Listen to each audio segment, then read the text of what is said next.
Picture a middle-aged woman situated in a crowd, slow motion, alone, a widow and childless mother, tears streaming down her grief-stricken face, hopelessly landing on the lifeless, cold, hard lid of her son's coffin. Then, from just over her shoulder, a quiet but powerful voice, penetrating deep into her soul. "Don't cry."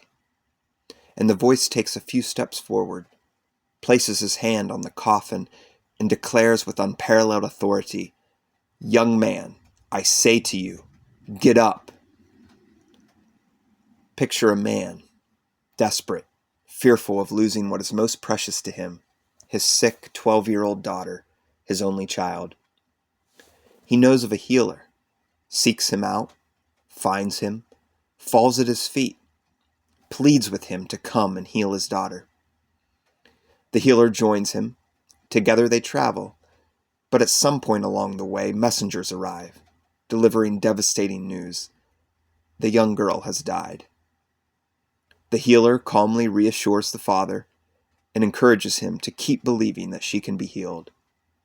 They arrive at the house. Mourners are weeping and wailing. The healer commands their silence. The parents follow his lead into the room of death and sorrow and watch as he takes the lifeless hand of their little girl into his own. "My child, get up." Picture two women, sisters concerned for their seriously ill brother. They have a friend, a master physician. They send word to him, but he seems to tarry, maybe unaware of the graveness of the situation. Their brother dies. Family, friends, and neighbors gather to comfort them, but they are keenly aware of the friend who is missing. 4 days later, he arrives. After a conversation with one of the sisters, he asks the other, "Where have you laid him?" Emotional, wiping away his tears, he says to those who have led him to the tomb, "Take away the stone."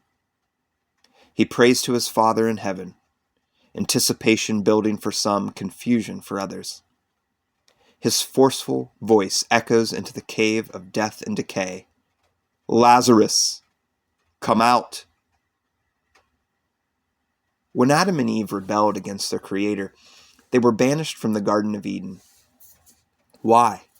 Why were they banished from their home? Lest he reach out his hand and take also of the tree of life and eat and live forever. To die, not to live forever, was thenceforward humanity's fate. For humanity to return from banishment, for us to return home, death must be undone. In their conversation before the resurrection of Lazarus, Jesus declared to one of Lazarus' sisters, "I am the resurrection and the life. He who believes in me will live, even though he dies." And then, making his declaration of the truth personal, he asked her, "Do you believe this?" I am asking you the same question. Do you believe this? Death has been swallowed up by life. The way home has been revealed. One day we will all hear the words which Lazarus heard. For Jesus has announced, "The hour is coming when all who are in their graves will hear my voice and come out. Those who have done good to the resurrection of life, and those who have done evil to the resurrection of judgment." We will all be resurrected.